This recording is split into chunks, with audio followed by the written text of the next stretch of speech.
We got one more guest, one more segment here for this Wednesday edition of Bang the Book Radio. That is with Wes Reynolds, at Wes Reynolds, the number 1 on Twitter, regular contributor to the VSIN Point Spread Weekly newsletter, and also VSIN on the air. Wes, how's it going today, man? I'm good, Adam. How are you, man? Doing very well, buddy. Appreciate your time as always here. And, I know that you're not necessarily the high-volume handicapper that you used to be since moving out to Las Vegas, but we're adding the NHL to the list now. The NBA comes around shortly. College basketball is, 34 days away, I think, 33 days away, something like that. We're getting to crunch time, man, where there just really aren't enough hours in the day. Yeah, exactly. I mean, I'm looking at the fact that the NHL starts today, and I mean, some guys that really specialize in that. I mean, I bet that, but I don't consider myself a specialist in that sport by any stretch of the imagination. And I was just thinking about that. I'm like, I feel like I'm so far behind because the fact that it just kind of snuck up on me. I knew that preseason was going on, but it's like it's October 2nd. We're already at the opening night. So, I mean, probably because I have not had the time with football and everything else going on to put in the work in terms of really evaluating every team and whatnot, I'm probably going to be looking for spots a little bit. And I think the NHL is one of those sports because I think we all have the ones that are our strengths that we put the time in, whether we're making a number on the game or we're doing power ratings or and doing individual team evals. There are some that we do personally, and then there's some where we listen to some other people. And I have talked to so many people since I've moved out here that really do that because it's impossible to, I think, do your own handicap necessarily for every single sport.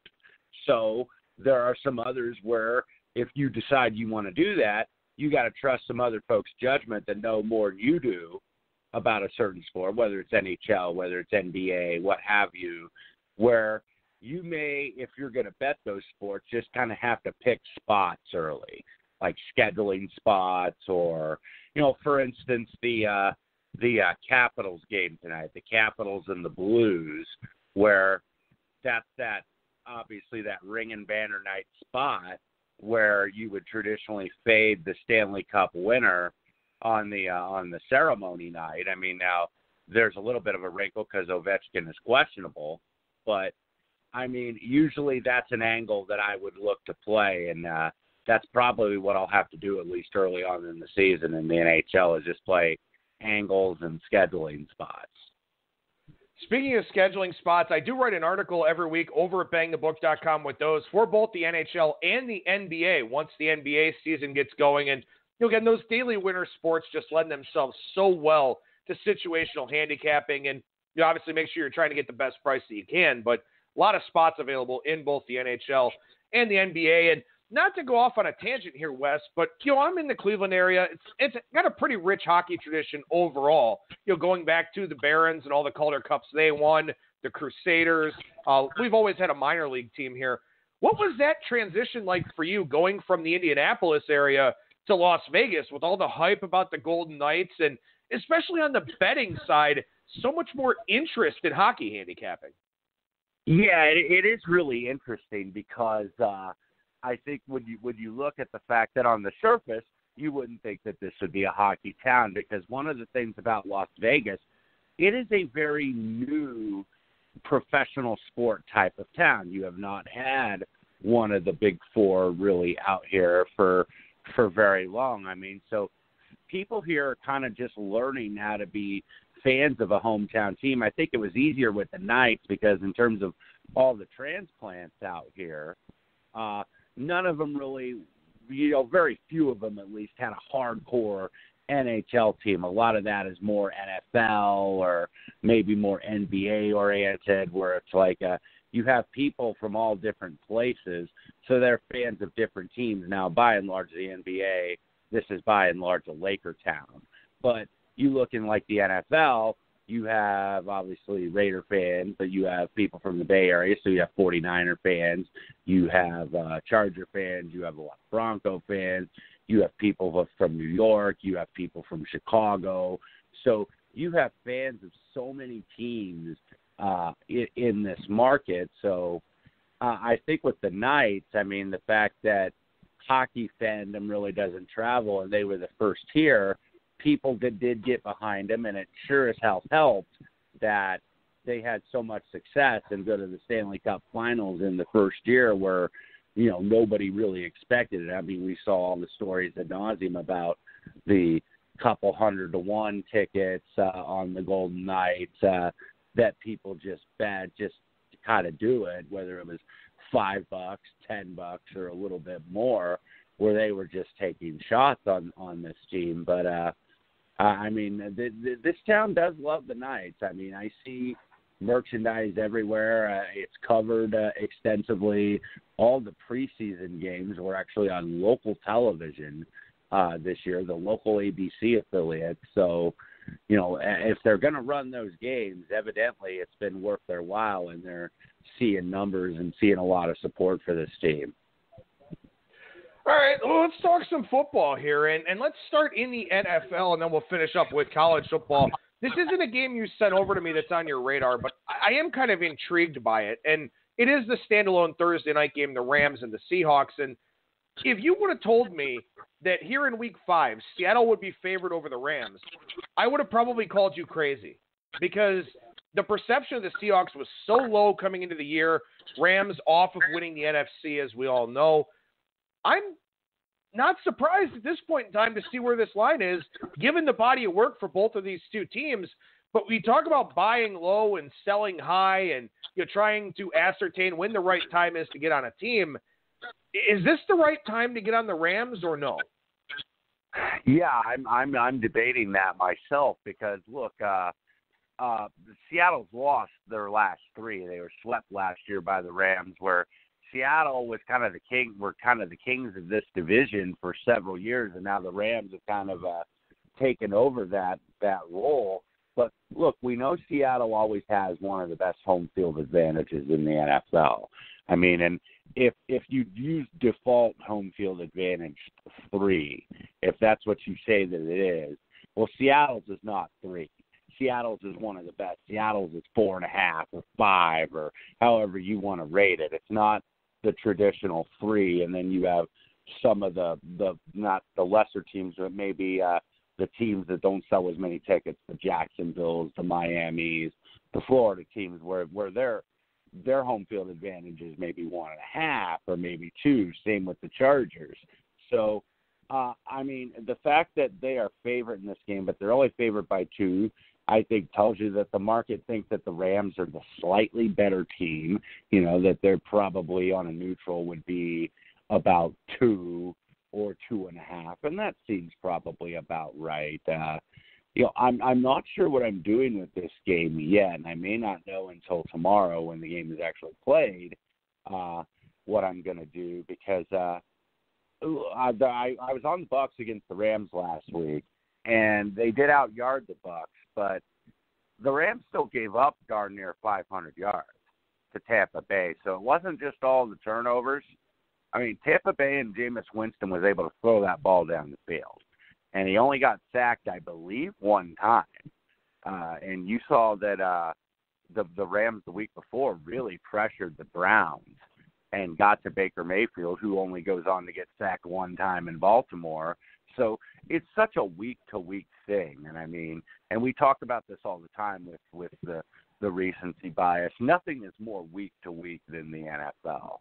So you're seeing Seattle off I think, a workmanlike road performance. I mean, not overly impressive, but kind of winning the way they do, mixing of running and passing and pretty solid defense, and not having Russell Wilson throw 50 times. I mean, I think he threw like mid to high 20s, which seems about right for their success. But I can't argue with them being favorite in this spot. So we look ahead to Sunday here. First game on the board, Baltimore and Pittsburgh, 451, 452. And, you know, I think it's tough to sort of figure out what Pittsburgh is at this point in time. They did cover against San Francisco, but they didn't really deserve to. They got badly outgained in that game. Just happened to win the turnover battle by enough to cover, losing by 4 as a 6.5 point dog. Then they play really well on Monday night against Cincinnati, a Bengals team that just may be in a complete state of disarray. And Baltimore came back down to earth last week with that loss to the aforementioned Cleveland Browns. Ravens a 3.5-point favorite here on the road at Heinz Field. You're kind of interested in Pittsburgh here. Yeah, that would be my lean here. And, I mean, look, I'm not sure where Pittsburgh is at this point. I still think they have some decent talent on this team. And, I mean, if you look at how poorly they played, losing Ben, and then he wasn't even that great to start the season.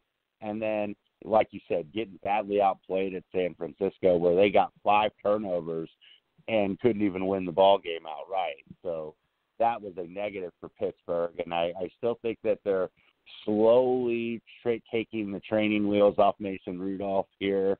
They're still not really letting him throw the ball down the field. I think 16 of their completions were to running backs last week. And you saw they were doing different things, a lot of because they haven't really been able to run the ball like they had the previous year. So they're using those running backs, Samuels and Connor, a lot in the short passing game. Well, clearly Baltimore's seen that on film, and you would think that they would defend that better. But looking at Baltimore, we've always kind of taken for granted that they have a really elite defense in the NFL. And I still don't think it's a bad defense, but it's not what it was. I mean, they gave up 530 yards to the Browns last week. They couldn't get pressure on Mayfield, and that's where I think the big difference is with this Baltimore defense, because they've always had guys that could get to the quarterback, T-Sizzle, and dating back to Michael McCrary and some of their defensive linemen in the 2000s, and then when they had the linebackers, when you had Sharper and you had Ray Lewis and all of these different players. The defense isn't a vintage Baltimore defense, and that's why I thought maybe 3.5 was a little high. I thought maybe 3 would be a little more fair, but you're getting the hook with it, and at that price, I would have to lean with the Steelers. I mean, in today's day and age for the NFL, you have to be able to pressure the quarterback because all these offensive schemes are just designed as RPOs or there's motion to create miscommunication. You don't just line it up and run it at anybody anymore. So if you're not getting to the quarterback, the other team is moving the football on you. And if you watch any NFL game, unless it's a bottom-of-the-barrel, completely awful quarterback, if the pass rush doesn't get there, that team's moving the ball. So I agree with what you're saying about Baltimore, where also they've had the secondary injuries. Jimmy Smith's been out. Marlon Humphrey's been kind of dinged up a little bit too. But if you don't get to the quarterback, you don't have success in this league anymore. And I think that's an important distinction to make there with Baltimore and Pittsburgh game. And it makes me sort of wonder what you're looking at here in game 471, 472, Denver and the Chargers, where we expected Vic Fangio to get this defense to the quarterback, and it just hasn't happened yet. So are you looking for that to be the case this week? Is it just too many injuries for the Chargers? What is it you like about Denver here? Yeah, and I mean, it's a lean at this point. I actually think this NFL card is really tough, kind of the toughest of the year, because numbers are starting to get adjusted. I mean, we've seen these road underdogs actually fare very well over the course of the season, especially last week, which is usually pretty good for me by and large. But I think these numbers are going to start to get adjusted and kind of come back to earth a little bit. With Denver, I mean, I was on them last week. They were my one loss in my super contest entry. They lose Bradley Chubb for the year, which clearly is a huge blow to this team. It's not even so much if I were to end up being on Denver here, I don't think it's that I'm in love with Denver necessarily. It may be a little bit more of a fate of the Chargers, who are one of a myriad of teams in the NFL that I think are dealing with offensive line issues. We saw it materialize Monday night with the Bengals. They've got offensive line issues. Even though they played better and only allowed 1 sack, the Browns have offensive line issues. Atlanta, Houston, so many of these teams out there, and there's probably several others that I didn't name, that have some real offensive line problems in there, and it's a glaring weakness. So I just saw the Chargers 6.5, but they're not quite at 7. So that says maybe there isn't a ton of belief right now in the Chargers, because I think that's a team that some years you catch the breaks at them and some years you don't. And that's a team that I think by and large caught a lot of the breaks last year. They didn't have that usual inconsistent swoon that has kind of been a staple of Chargers football over the last several years. But you also got to look at the fact that they do not have a legit home field advantage playing in that small stadium in Carson while they're waiting for the new stadium to be built. And now it's starting to be materialized in the line, because if they had a better home field, I would have to believe they'd be 7 or 7.5 over Denver, considering that Denver's 0-4 right now. Now, do they look like the other dregs that are 0-4, the Bengals and the Redskins and the Dolphins and I mean the Jets are still unbeaten, but that's a lot of injuries. But Denver to me doesn't look like one of the real dregs of the league. But they don't look good, but they don't look just historically horrible. So they had Jacksonville down, and I thought they really had him beat. They had him down big early, but then Denver's offense just kind of shut down in the second half and couldn't make a first down, couldn't move the ball. So, maybe it's just kind of a line situation here that makes me look at the Denver side. But like I was saying, I think this NFL card, this is probably the toughest one we've seen all season. Well, and I think, too, it's important to sort of look at this Denver defense and look at Vic Fangio specifically. And, outside of his stint in San Francisco, where the 49ers were really good his first year as a defensive coordinator, there are often a lot of growing pains, because I think it's a pretty complicated scheme to learn. I think there's a lot of verbiage in this, defense that's tough to figure out, a lot of communication errors, stuff like that. It took, 2 seasons really, and also acquiring some really good personnel for the Bears to, master this Vic Fangio scheme. So I think for the Denver team here as well, they're not generating takeaways. That's a problem. They're not defending the running game well. That's a problem. But you have to think that they do get better on that side of the ball as the season goes along. So maybe this 0-4 kind of creates a little bit of hidden value on the Broncos to take them later on in the season, and maybe that starts here this week. Yeah, I'm hoping so. That I may end up what I'm going to be on, but we talked about it earlier in the season. If you're doing these super contests at the Westgate or the Circus Sports Million, there are going to be weeks where you got to narrow it down to 5 games. This isn't one of those weeks, at least personally for me.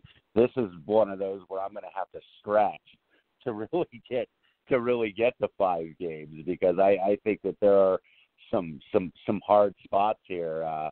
Like you look at something like Green Bay and Dallas. I think that's a really hard spot, because you got 2 teams coming off their first loss, where it's like, okay, the hype was out on these teams. Now they get brought back down to earth. Now who is going to react? And then also a lot of these games are going to come down to injury reports and really looking. And that was what I was able to get a winner on the Raiders last week against my Colts, because I felt the Colts injuries were kind of being undercompensated, because everybody talks about the skill position players, of course. So T.Y. Hilton was out, and they did really miss T.Y. Hilton. But I felt more so the injuries that they had on defense, with Darius Leonard being out, Malik Hooker being out, the secondary being banged up. They had another linebacker out. They had another guy returning who hadn't played all year the first 3 games. So when you get those injuries, really look, I think, for the defense, and especially on the lines, the offensive and defensive lines, maybe even more so than the skill position guys. Yeah, that's a good thought. And, hey, we'll see what my Super Contest picks look like. I'll record that segment Thursday evening for Friday's show. And like you, I'm having a very hard time with this NFL card. So we'll see what I'm able to come up with there for that segment. Let's talk about this Thursday night game over on the college football side here. Temple and East Carolina. We touched on this game a little bit on Monday. Didn't really have a concrete opinion from myself or Kyle Hunter. Seems like you've got some maybe stronger thoughts on this game here. Temple's a double-digit road favorite taking on the Pirates, and you kind of like the dog a little bit. Yeah, this has been bouncing around. It's now back down to about 11 and a half. Took a little money in terms of getting up to about 12 and a half, close to the original number yesterday. But I was on Temple last week over Georgia Tech simply because of the former coach angle, that being Jeff Collins, now at Georgia Tech, facing Temple, his old team. These were guys that all got recruited by Jeff Collins and the majority of his staff that's now down in Atlanta with him at Georgia Tech.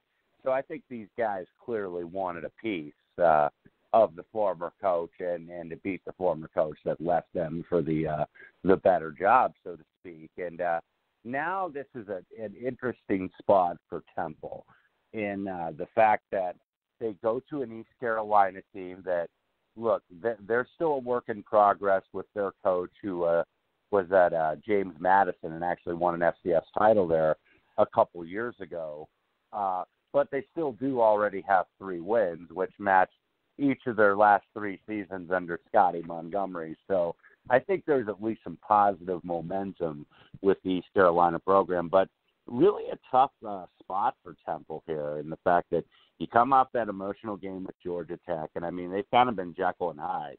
They upset Maryland when Maryland got all the hype early in the season after beating Syracuse. Then they go to Buffalo and lose. Then they get back up for Georgia Tech. Now they have at East Carolina, who they really dominated the series, 6-0 the last 6. But look at the next 3 weeks for Temple. They have their biggest fish in the American Athletic Conference. Like, these are the games that are going to show whether this Temple team's just a solid, decent team or whether they're a dark horse outside contending player in the AAC, because you get Memphis coming in, who may be undefeated, still is undefeated.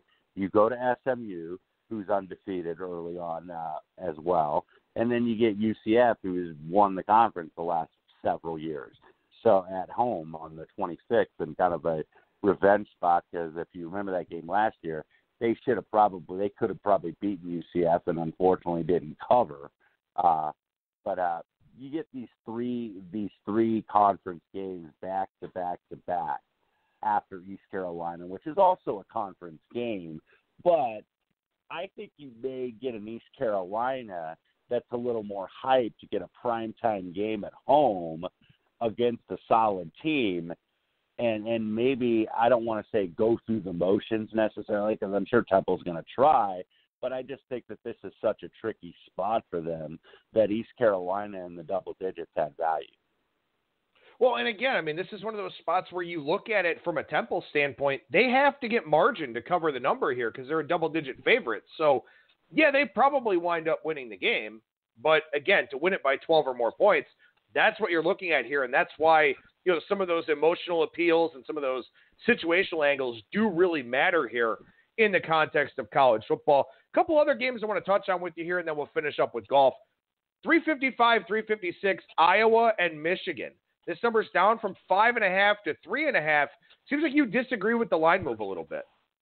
Yeah, I do, and I want to lay 3 and see if I could get there. If not, I'll lay the cheapest money line here, which I'm guessing I'm pulling it up is about $1.60, $1.65, kind of in that range. I mean, look, this is maybe a chance to buy low. This is kind of one more time to the well with Michigan. They didn't get it done against Wisconsin, but look, the book, I guess, is out on Harbaugh and the fact that he has not really won a lot of these big games. But these games, the kind of second-level big games, I'm not talking the Ohio States, where he's obviously 0-4 against the Buckeyes, or the game, or the Notre Dame, kind of the traditional rivals. But against these teams that are kind of ranked where Iowa is, they had 2 of those games last year against Wisconsin and Penn State, who were both ranked kind of in the low teens where Iowa is right now. And Michigan was able to lay the wood, lower the boom on both of those teams. And I think that they maybe could in this spot as well because of that. Remember that revenge tour that was talked about with Harbaugh? they got everybody except Ohio State, and they hadn't played Iowa the last 2 years. If you remember back in 2016 when Michigan was number 2 in the country at one point in the CFB polls, they go to Iowa and they were like 3 touchdown favorites and they lost outright. So this is at least a chance to get Iowa back here. And with Iowa, I mean, they do their usual Kirk Ferentz thing. I mean, they're off to a good start. They stop the run. They play good defense. They don't do a lot fancy. They do have a senior quarterback in Nate Stanley who's experienced. But to me, I haven't seen anybody seemingly like Michigan this week, and I think that's bearing fruit in the number. So it's almost going to go off as like a contrarian favorite here with Michigan. And granted, the competition was Rutgers, but I actually thought that they looked the best that they looked last week. I thought that they looked a lot crisper on offense. They were flying to the football on defense. They probably played the most complete game that they have. And the perception is so low on them right now that I think you're getting value as you're getting closer to 3. And that's what I'd like to lay. But I still think even at this price, I think it's been overcompensated. One more college football game here. This one's in prime time, and overall, it's not a great week of college football. You've got UCF Cincinnati on Friday, which I think is the best game of the week. Auburn and Florida will be a good one on Saturday. Michigan State and Ohio State, we would expect this to be a better game, and maybe it ultimately ends up being one, but Ohio State's a 20-point favorite here. Do you feel like perception of the Buckeyes is too high? Do you just feel like this is the right type of spot for D'Antonio? What is it you like about Sparty here? I mean, don't get me wrong, I do like the Buckeyes. I think maybe rating them, number 1 or number 2 in college football, which some do, is maybe a little bit much because, look, it's so hard to do that because the schedules are unbalanced. I mean, look, if I was a voter and we were coming out in the polls this week, would I vote Alabama number 1? Probably not, because they hadn't played anybody. But eventually they're going to. Eventually Alabama and LSU are going to play. LSU and Auburn are going to play. Alabama, Auburn are going to play. So eventually this is going to even out and you're going to kind of figure it out. But Ohio State has, I think, been more impressive. I think the fact that the defense is way better than it was last year. And it was never a talent issue. So apparently it was a coaching and more of a teaching issue more than it was a talent issue. But, look, the Buckeyes have been absolutely super impressive here. They went to Nebraska, and there were a lot of people. I actually liked Nebraska at 18, and they were never in the game, and they got absolutely dominated. And I think maybe that says something about the preseason hype on Nebraska just as much as it says about Ohio State. But now you come home, perception is high. People are saying, well, look at the Buckeyes, man. They might be the best team in the country, and that's going to be the media refrain all week. And then you get a Michigan State team that really, quite frankly, was life and death to beat Indiana.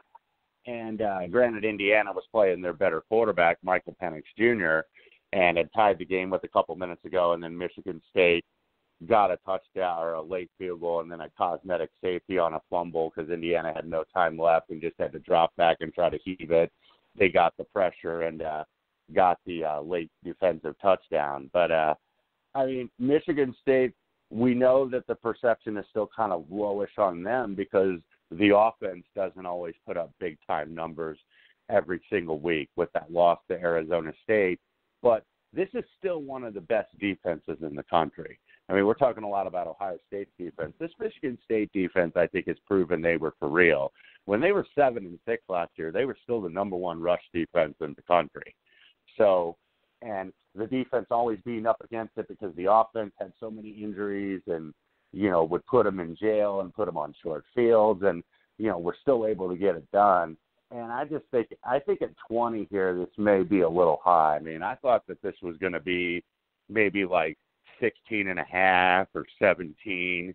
I think at 20, it's a little high, and I think with points at a premium. Now, if Ohio State goes out and scores 45 or 50 on Michigan State, then I'm going to say, okay, I'm a believer. I'm an absolute believer in the Buckeyes and I still think that they are for real, but I'm a believer that maybe you could argue they're the best team in the country if they do that. But that's going to be hard to do against this defense. I think they win the game, but I think this ends up being a little bit of a lower scoring, workman-like performance for Ohio State. I feel like a 26-13 or something like that. All right, a lot of good thoughts on the college football side. And we got one more item of business here with Wes, and that is the Shriners Hospitals for Children Open. This one kind of in your backyard at TPC Summerlin. Koepka, Cantlay, DeChambeau, Scott, Simpson, Finau, Matsuyama, Gary Woodland. A lot of good players here in this tournament. Before we break down the handicap, you going to head on over there and check it out? I am actually going over there on Thursday, and I got weekend times that conflict with when they're going to be playing. The final groups are going to be playing out there Saturday and Sunday. So tomorrow is likely my day on Thursday to go out there and spend several hours with the morning and the afternoon flight. So I'm looking forward to it, and credit to the tournament organizers, Patrick Lindsay and all the crew over there at the TPC Summerlin. And with this tournament, this is probably one of the best fields and certainly one of the best ones I've seen in a while in this event. Well, you got the Asian swing coming up, and there's also a new event in Japan, I believe, as part of the Asian swing. So, you got some guys that just want to get back into form, and that's always interesting because you get these world-class dudes that maybe haven't played for a month or so. They're all getting short prices based on reputation and talent. The guys that have been playing week after week after week, maybe the guys that you want to focus on here. Yeah, absolutely. If you look in the right guy's favorite in terms of the number one player in the world, that being Brooks Koepka, 10-1, but he has not played since the Tour Championship. Now, maybe he comes out super motivated because losing that Player of the Year award to Rory McIlroy at the end of the year. However, he hasn't played a lot lately, and, maybe this is, hey, I'm going to go out to Vegas with my girlfriend, my wife, my significant other to see some shows, eat some good dinners at some of these 5-star restaurants, and then I play how I play. So maybe treating it as part of a vacation, but also it's tough to take some really short, chalky guys in this event because of the lower scoring and because it is more of a birdie fest where you're going to see 20, 21, 22 under, and the fact that really the only defense for this course is if the wind can blow, which it can out here this time of year. It's not going to this week because if you look back in 2017 when Patrick Cantlay won, when you look at kind of the recent history of the tournament, it's a lot of 20 under, 21 under, 24 under, and then that Cantlay score in 2017, the winning score was 9 under par. Well, that's because the winds really blew heavy that week. So this isn't a course where, you're going to grind out pars. I mean, you're going to have to make birdies, and when you have those type of events, that opens the field up really to a lot more players. So, as you said, it doesn't seem like it's going to be too bad from a wind standpoint. I'm sure if it would have been windy, you would have had to look at some more wind players, maybe some European Tour type guys that are playing here, or just guys that, have proven that they play well in the wind. But who have you looked at here this week for this tournament? Yeah, of the short guys, and I know you mentioned some of them, but of the short guys, and he's around 25, 30-1, a little bit of a local angle here. I like Colin Morikawa, who did win earlier this summer in the Barracuda Championship up in Reno. So he has won in the state, so he can do the Silver State double, if you will. Morikawa is a guy that actually has moved here to Las Vegas. He's living here. I believe he's still completing the building of his home out here. But, has moved here, has played a lot of golf here, and really kind of fits the bill in terms of the running theme that we've seen so far in the fall series, and that's that young players are winning. Joaquin Niemann, 20 years old, wins the Greenbrier. Sebastian Munoz, 26 years old, wins the Sanderson Farms. Cameron Champ, 24 years old, wins the Safeway Open last week in Napa Valley. So these young guys are winning these events this type of year. And I like what I saw out of Morikawa. He wasn't a contender, but he did get a top 10 last week at the Safeway when he hadn't played golf in over a month. So I thought that was a pretty solid showing for a guy that has been off for a while to come back out there and get in the top 10. And look, he's a guy that can really score low and make a lot of birdies. The ball striking is absolutely impeccable. I mean, you really couldn't compare his stats because he didn't have enough tournaments because he had to get the temporary membership because he turned pro early in the summer. So he got the temporary membership, and then the win at the Barracuda got him his 2-year exemption on the tour. So he's still got a lot to work for really here in the fact that because he doesn't have a lot of tournaments, he doesn't have a lot of rankings. So he's trying to get in that top 50 stead that gets him in pretty much all the majors and all the tournaments. And best way to do that is to win in a wide open field like this. So of the short price guys, he was the guy I like best at 25-1. What about some of the longer shots you were looking at? Yeah, one I'll go with in 40-1, not a total long shot, but I did like Ches Reavie here at this event. And Reavie is an interesting guy because he's kind of, I think, starting to play the best golf of his career after he had so many injuries early on. Historically really good at desert golf and was tied for fourth in Scottsdale, Arizona earlier this year. Won the Travelers after 3 top 4 finishes, which were in Phoenix, Stony Open, another West Coast tournament that he usually plays well at, and then the U.S. Open at Pebble Beach, and then was able to get a win at the Travelers and then got a 5th at the Tour Championship. So he has the mettle, I think, to compete and even defeat better type of fields in which we have this week. Shot 61 here back in 2016. If you look at the overall course for him, I mean, nothing really stands out to. I think his best finish is in the low 20s, but he's got the ability to go low on the layout. Brian Harman, kind of a recent form guy at about 70-1, couple top 6 finishes his last couple times out, was a guy I liked. Kurt Kitayama as a local type angle long shot, about 200 or so to 1, and I know he's been tipped by a couple other people. Played his college golf at UNLV. Plays mostly on the European Tour, and he's actually won twice in the calendar year.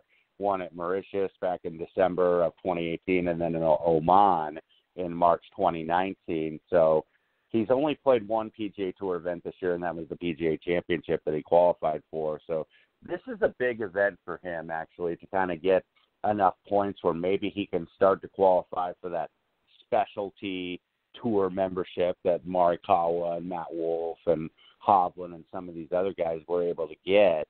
So a homecoming for him at 200-1, and then another long shot. And you gotta, I mean, when you hear this name, you're going to be like, oh my God, he's played so awful lately. But Zach Johnson at a little over 100-1. Only one top 10 and 19 starts last season on the tour. But he did finish 14th at the Sanderson Farms, which was his best finish since April at the RBC Heritage. Ball striking starting to come back, and so far for the fall series, he's first in greens and regulation. He's hitting 86.1% of his greens. So this is not a course really geared to bombers. This is a course that the length, I think, keeps everybody in. So Zach would kind of fall into that category, and I think he's saying he's feeling good about his game and the best that he's felt in a long time. So I felt at triple digits to 1. This is a guy maybe that could sneaky be on the first page of the leaderboard on Sunday.